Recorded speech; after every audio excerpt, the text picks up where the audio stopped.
Hola, bienvenidas y bienvenidos a una nueva sesión del curso InterPBL, Aprendizaje basado en proyectos interdisciplinarios. En esta sesión vamos a ver las etapas que involucran a un proyecto y además vamos a hablar un poco de la evaluación, cómo podemos evaluar a nuestros estudiantes a través de PBL. Vamos a comenzar. Muy bien, pues aquí están. La clase anterior les presenté las etapas de un proyecto. Estas pueden variar dependiendo de los autores que consulten, los libros que consulten, pero estas son las que les recomendamos. Etapa de la 1 a la 5, reto y propósito, investigación y prototipos, perspectivas y puntos de vista, acciones y consecuencias, y consideraciones y conclusiones. Vámonos con la etapa número 1. En esta etapa es donde se lanza el reto a los estudiantes, es decir, la pregunta retadora, ¿no? Entonces aquí les van algunos consejos de cómo redactar una buena pregunta retadora. Entonces, tiene que ser atractiva para los estudiantes y además deben de redactarla con pronombres como yo, nosotros, es decir, cómo yo puedo contribuir a una cultura de paz, cómo nosotros podemos diseñar casas dignas para las personas de nuestra comunidad, etcétera, ¿no? Es decir, hagan la pregunta lo más personal posible y atractiva para los estudiantes. La pregunta se recomienda que sea abierta, es decir, que permita múltiples soluciones y que no sea una respuesta googleable, ¿no? Es decir, que tenga cierto grado de complejidad. Y si ustedes la conectan con la vida real, pues seguramente va a ser una pregunta que permita múltiples soluciones. Recuerden, siempre, siempre, siempre es súper importante que esté alineada con las competencias y los contenidos seleccionados. Es decir, no tiene que estar alineado con todo tu temario ni con todas tus competencias de la escuela, sino con esa selección que tú hiciste de manera interdisciplinaria con otros profesores. Entonces, en esta etapa, además de lanzarles el reto, hay que introducirlos a la problemática, a la temática. Entonces, esto lo hacemos a través de un evento detonador. Es decir, cómo podemos despertar el interés de los estudiantes por el reto. Entonces, aquí se recomienda que hagan una visita a un sitio relevante para el reto o que tengan una charla con una persona relacionada con la problemática. Por ejemplo, si el tema es migración, pues que tengan una conversación con una persona migrante, ¿no? Que haya sufrido los estragos, las dificultades de migrar a otro país, etcétera.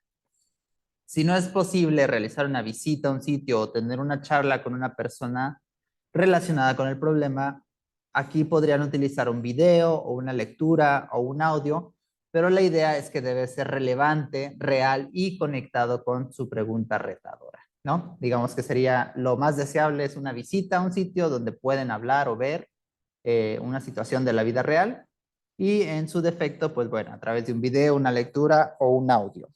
La charla con la persona también podría ser de manera virtual, si no es posible traerla físicamente, ¿no? Muy bien. En esta etapa, en la primera etapa, es cuando se les comunica a los estudiantes cuáles van a ser esos milestones o entregas o productos públicos que van a generar. Y aquí yo les comparto una lista bastante extensa de productos que se pueden generar durante un proyecto.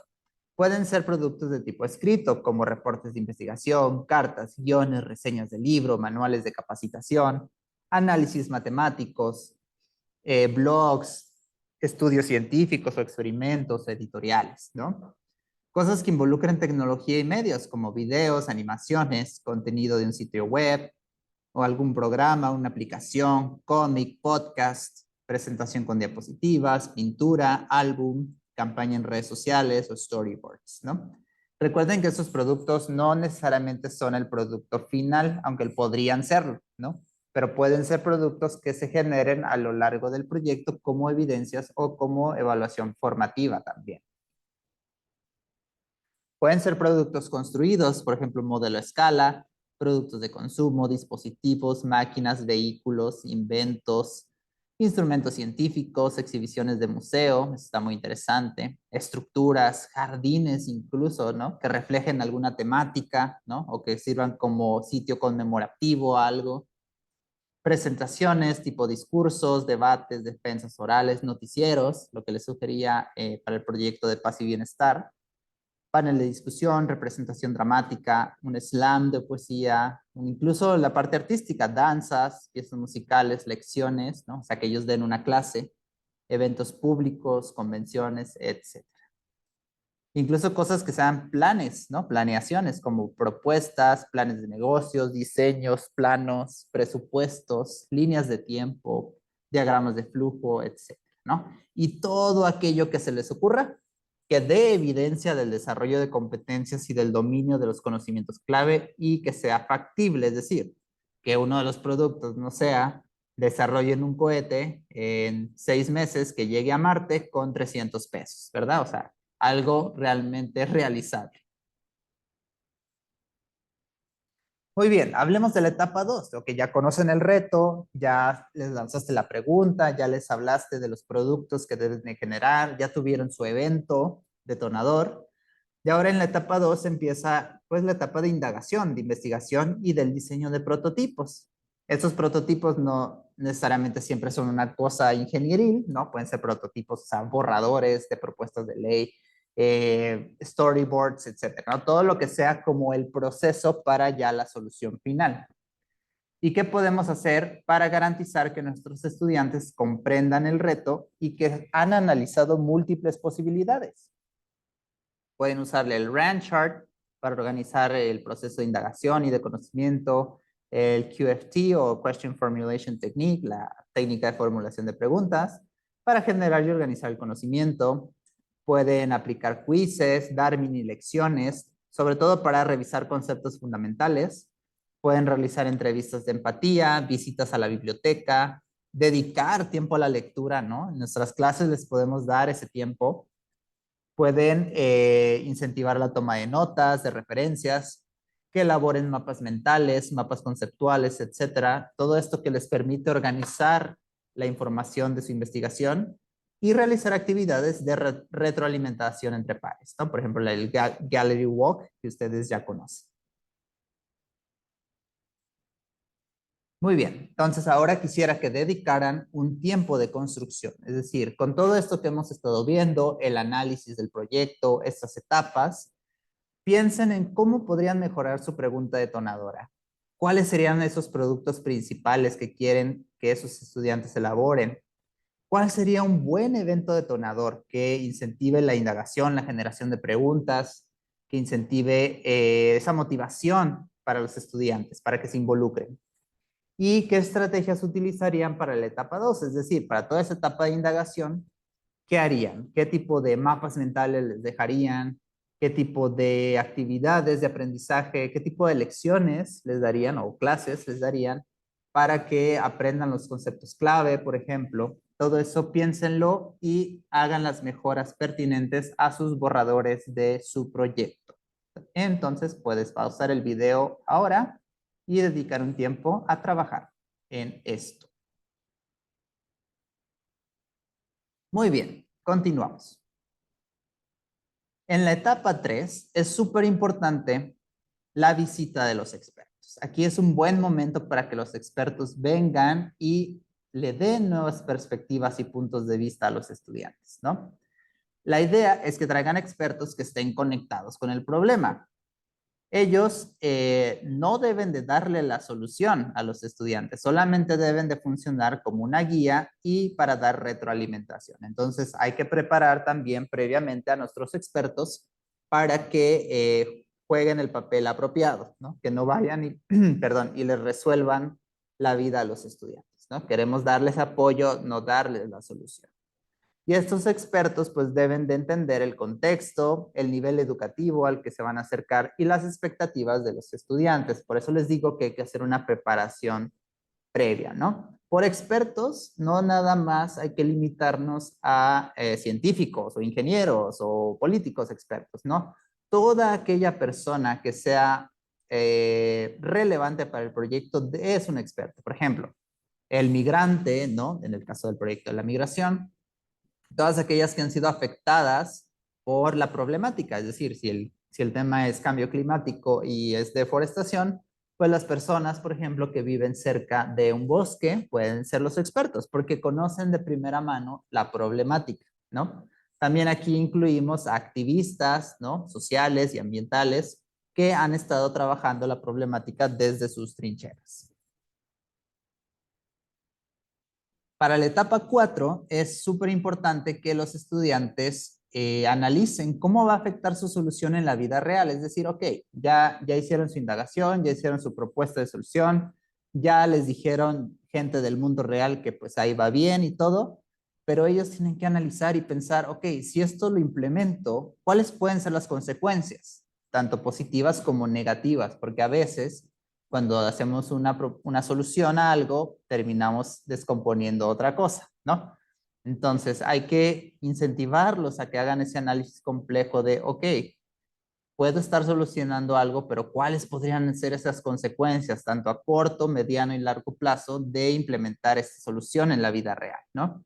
Esto les permite o lo logran a través de encontrar las fortalezas y debilidades de su proyecto, de su solución, identifican, perdón, las consecuencias positivas y negativas, y esto lo podemos lograr a través de diferentes estrategias como Scamper, que se utiliza mucho en diseño, el análisis FODA, que se utiliza en negocios, etcétera, ¿no? Hay diversas estrategias para que los estudiantes realicen este análisis. Y finalmente la etapa 5, el día de brillar, el día de la exhibición final y la reflexión. Aquí es importante que nosotros como mediadores ensayemos con ellos su presentación final para que pues lleguen con más confianza, para que nosotros detectemos algunas debilidades en su presentación y les ayudemos a reforzar su presentación pública, ¿no? Esto se hace a través de un evento público donde es muy importante que inviten a padres, madres, maestros, a los expertos mismos que estuvieron involucrados y sobre todo a los usuarios finales, ¿no? A los usuarios finales, a la comunidad, etcétera. Es un evento público donde los estudiantes muestran todo su trabajo del semestre. Y también, o sea, importante, productos no terminados pueden mostrarse, porque acuérdense que en el PBL lo que importa es el proceso también, además del producto es el proceso. Entonces, a través de un producto no terminado también pueden dar cuenta los estudiantes a la comunidad o pueden rendir cuentas a la comunidad sobre el proceso que han estado viviendo. Entonces, por eso, cuando hagan su ensayo de la presentación final, ustedes hagan énfasis a los estudiantes de que ellos deben de contar su proceso también. Y bueno, finalmente la reflexión final es para identificar logros, próximos pasos y qué habrían hecho mejor en este proyecto, ¿no? Ese proceso metacognitivo súper importante para amarrar y cerrar el proceso de aprendizaje. Muy bien, ahora los invito a que juguemos. Vamos a jugar a quién es quién. Entonces es una dinámica que pueden hacer ustedes ahí en su aula. Necesitamos a 5 personas voluntarias que tomen una tarjeta al azar. La idea es que en cada tarjeta venga el nombre de una de las 5 etapas, ¿no? Del proyecto PBL. Y como dice ahí, cada tarjeta indica qué etapa del PBL le corresponde. Entonces la idea es que pasen al frente cada una de esas personas que tienen la tarjeta y que expliquen a sus compañeros sus propias características. Me refiero a las características de la etapa del proyecto PBL. Es decir, no van a revelar cuál etapa les tocó, pero tienen que darles pistas, tienen que darles las características al público para que el público deba adivinar cuál es y se ordenen de manera correcta, ¿no? Entonces, lo único que necesitan es elaborar 5 papelitos que digan etapa 1, etapa 2, 3, 4 y 5 y se las reparten al azar a 5 personas y cada una por una las personas pasan al frente y describen las características de la etapa que son sin mencionar qué etapa son. Y entonces el resto del salón va a adivinar de qué etapa se trata.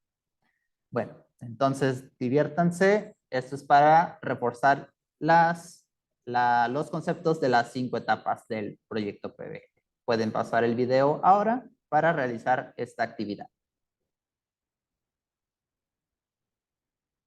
Muy bien, espero que hayan resuelto correctamente esta actividad.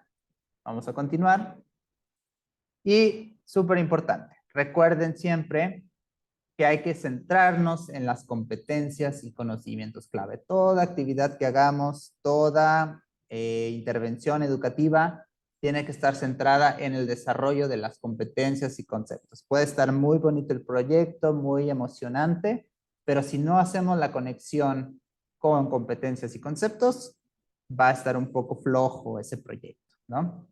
Entonces, ¿cómo vamos a lograr esto? Siempre con las preguntas de los estudiantes, con sus preguntas que ellos generen y con las preguntas que le podemos hacer a los estudiantes.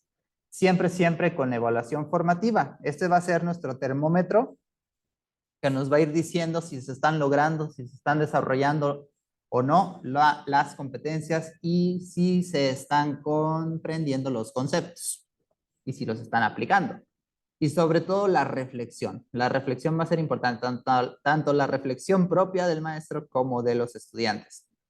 Entonces, estos tres pilares, digamos, siempre tienen que estar presentes en el centro, que es el desarrollo de las competencias y los conceptos.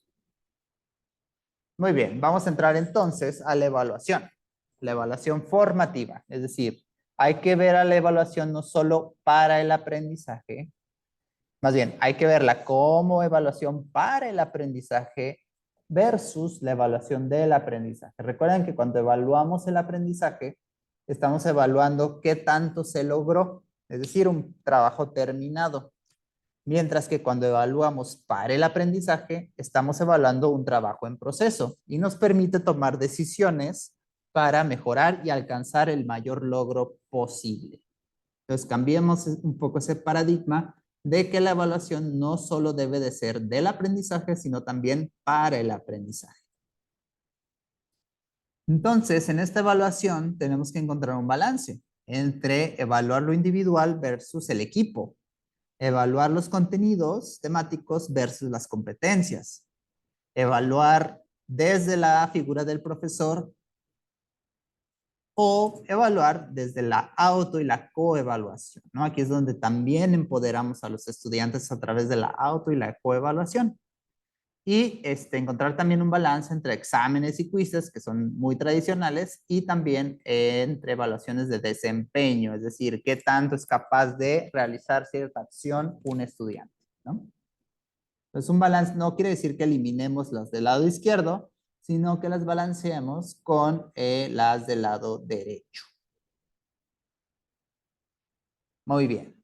Algunos consejos de los profesionales de la evaluación. Esto, como les digo, mucha de esta información la he obtenido, la he adaptado de PBL Works. Y bueno, ellos aconsejan que evaluemos más y califiquemos menos. Es decir, no solo se trata de poner números, sino también de sacar información que nos permita tomar acciones y ajustar el camino, ¿no? También usar la evaluación informal. Estamos muy acostumbrados a los exámenes, a los quizzes, ¿no? Pero también hay evaluaciones informales, es decir, una pequeña entrevista, preguntas rápidas, ¿no? Una lista de cotejo, etcétera. Súper importante ser transparente, es decir, ser muy claro con los estudiantes qué productos sí llevan una calificación asociada o qué tipo de evaluaciones son solamente para evaluar el progreso, ¿no? También es súper importante ser muy claros con los estudiantes. Como siempre, darle voz y elección a los estudiantes. Esto lo he repetido en cada una de las sesiones y lo hago nuevamente porque es súper importante. Se nos olvida muchas veces que en PBL lo que más queremos es darle voz y elección a los estudiantes, ¿no? Es decir, que ellos se involucren también en el proceso de evaluación, que ellos elaboren las rúbricas, bueno, que las codiseñen, ¿no? Y eso conecta con lo siguiente, que los estudiantes usen y entiendan las rúbricas, ¿no? Si no saben cómo usarlas, si no las entienden, pues no van a verle ninguna utilidad, ¿no? Hay que evaluar tanto contenidos como las competencias a lo largo del semestre. Normalmente las evaluamos al final con un solo producto, pero la idea es que las evaluemos constantemente, al principio, a la mitad y al final. Y hay que darle oportunidad a los estudiantes de que mejoren su trabajo. No lo van a hacer bien a la primera, están en proceso de formación, entonces hay que darles esa oportunidad de que si ya entregaron un borrador, que lo corrijan, bueno, le damos la retroalimentación, o retroalimentación entre pares, por ejemplo, y darles la oportunidad de volver a entregar, ¿no? Para ya dar una calificación final. Importante también educar a los padres y a las madres, porque si vamos a evaluar de una manera diferente, quizá los papás van a estar esperando una boleta de calificaciones tradicional, pero la idea es que ahora complementemos esa evaluación numérica única con una serie de evidencias. Con toda esa evaluación formativa que estemos haciendo, la podemos integrar en un expediente que se puede comunicar a los padres y a las madres. Y también hay que diversificar las voces de los evaluadores. Como les dije, no solo el profesor, también los expertos pueden ser evaluadores. Los propios alumnos pueden ser evaluadores de su trabajo. Y sobre todo, mensaje principal, después de evaluar, haz los ajustes para que puedas tener una intervención diferenciada y obviamente pertinente para la situación que está viviendo el aula, el grupo en ese momento. Entonces, como les digo, después de evaluar, ajusta tus siguientes movimientos docentes. ¿Qué ajustes se pueden hacer? Bueno, quizás requieras enseñar a un grupo pequeño. Quizá requieras regresarte unos pasos en la lección y volverla a repetir. Quizá tienes que cambiar el enfoque, ¿no? O tal vez solo necesitas asesorías. O necesitas preparar una mini lección extra que se ajuste a las necesidades de tus estudiantes.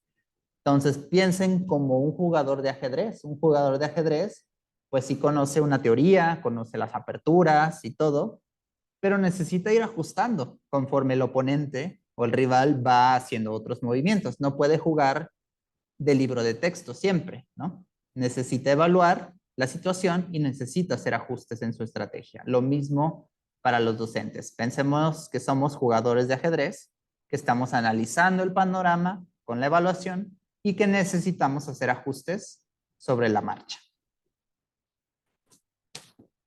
Bueno, ahora les invito a realizar una actividad. En este caso, lo que ustedes van a hacer es escribir en papelitos diferentes instrumentos de evaluación que han utilizado en sus clases. Piensen en todas aquellas actividades o instrumentos que han aplicado a sus grupos, a sus alumnos, que han servido para establecer una calificación o un nivel de logro o desempeño. Van a colocar todos esos papelitos en el centro del salón y este va a ser una actividad grupal. Van a clasificar cada uno de esos papelitos o esos instrumentos de evaluación en elementos formales o informales. Recuerden que los elementos formales pues son tipo un examen, un quiz, ¿no? Que te dan un número muy específico, y las informales que más bien te dan te sirven como una especie de monitoreo, como un censo de lo que está pasando en tu clase. Entonces escriban en papelitos sus diferentes instrumentos de evaluación que han utilizado, júntenlos todos en el salón, en el centro, y clasifíquenlos de manera grupal en elementos formales o informales. Pausen el video en este momento y realicen esta actividad. Muy bien, pues espero que hayan realizado la actividad, que se hayan divertido. Seguramente surgió mucha discusión o hubo algunos instrumentos que fue difícil clasificarlos en elementos formales o informales. Aquí realmente la idea es que ustedes hayan identificado que existe una gran diversidad de instrumentos de evaluación que ustedes pueden aplicar en sus clases, en su aula PBL, para justamente ir ajustando su estrategia docente. Entonces, una de las preguntas más comunes que he recibido a la hora de impartir estos cursos de PBL es, bueno, entonces ya no tengo que evaluar el temario, es decir, ya no tengo que evaluar si saben el concepto de mol o preparar una solución a cierta concentración. O sea, sí, o que sean capaces de realizar un cálculo, resolver cierto problema matemático. Claro que sí se puede hacer ese tipo de evaluación de contenidos temáticos, está permitido, digamos, así en el PBL, pero aquí la única diferencia o la única condición es que tiene que estar ligado a los productos entregables, es decir, pregúntense ustedes mismos, ¿esta evaluación de contenidos temáticos me sirve para garantizar que los chicos están entendiendo los conceptos que van a necesitar para realizar sus entregables, sus milestones, ¿no? Entonces, si la respuesta es no, si solamente es para cubrir el temario y decir, sí, sí saben los detalles de la Segunda Guerra Mundial, pero si eso no está conectado con uno de los productos que van a elaborar, pues tienes de dos sopas. O esa evaluación, pues solo es como información curiosa, o necesitas a la hora de hacer tu diseño que uno de tus productos requiera de esos conceptos de la Segunda Guerra Mundial para que se elabore el producto, el milestone. ¿Ok? Entonces, conclusión, está permitido evaluar contenidos temáticos, pero siempre ligados a los productos entregables. Es decir, el saber que dominan esos contenidos es un paso esencial para que su producto entregable quede bien o quede profundo o quede complejo. Va, entonces adelante. Evalúen contenidos temáticos. Muy bien, ¿cómo podemos evaluar las competencias? Que esa es la otra cara de la moneda. Ok, sabes los temas, sabes los contenidos, pero ¿qué tanto estás desarrollando tus competencias? Esto lo hacemos generalmente a través de rúbricas, es decir, unas matrices donde se indica el nivel de desempeño de cada una de las características o elementos de la evaluación.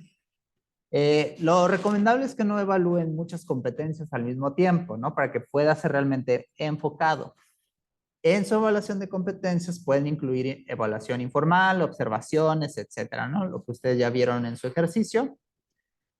O pueden simplemente acercarse y hacerles preguntas mientras están trabajando los chicos. O cuando identifican que han logrado algo, decirle, oye, ¿cómo resolviste eso? ¿Cómo resolviste ese problema colaborativo que tenías? ¿Cómo resolviste esa parte técnica? ¿Cómo resolviste esa parte conceptual?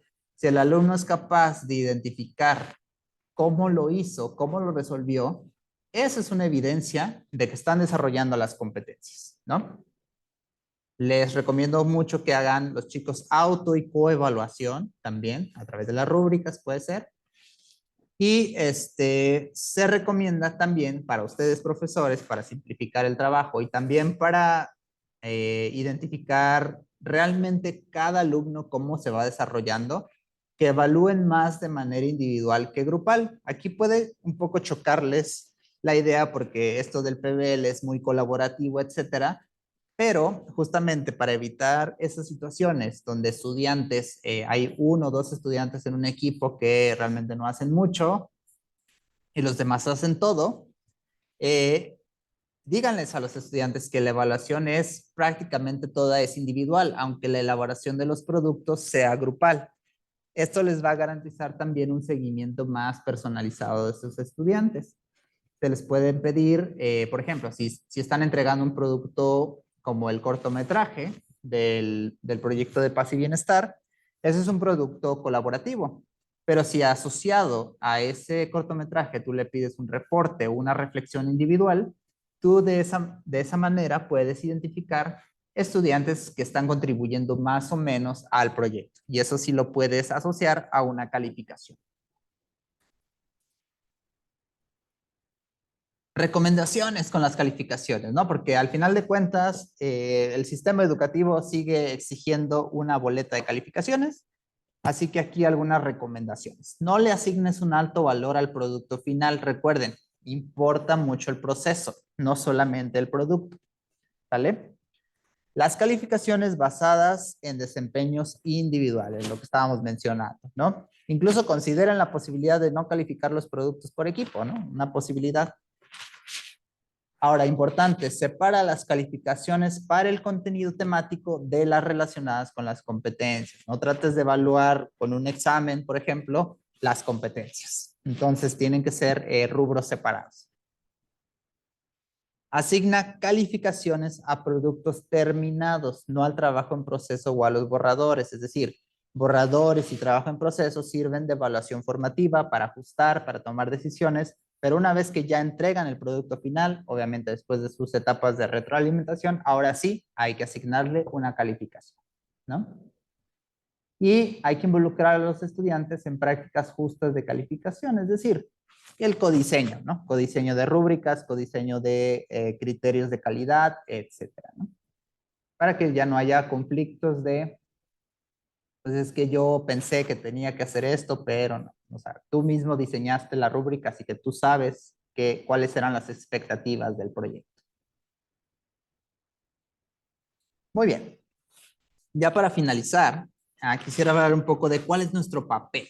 ¿Cuál es nuestro papel entonces como profesores? Ya que lo que queremos es que ellos sean independientes, que tengan mayor confianza y maestría, ¿no? En sus capacidades de aprendizaje, de resolver problemas, de pensamiento crítico, de comunicación, etcétera, ¿no? Al final de cuentas, los estamos educando para la vida.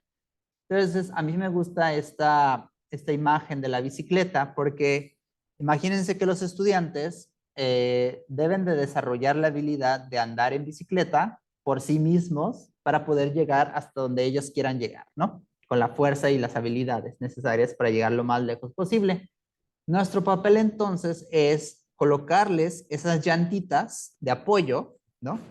Para que ellos puedan lograr posteriormente, con independencia, confianza y maestría, su propio logro y desempeño y sus propios aprendizajes, ¿no? Es decir, tú eres un apoyo para subir de nivel, no vas a ser la persona que le va a sostener la bicicleta cada vez que quiera andar. Simplemente le vas a dar las condiciones necesarias y vas a hacer las intervenciones necesarias para que el estudiante desarrolle su propia capacidad de aprendizaje, ¿no?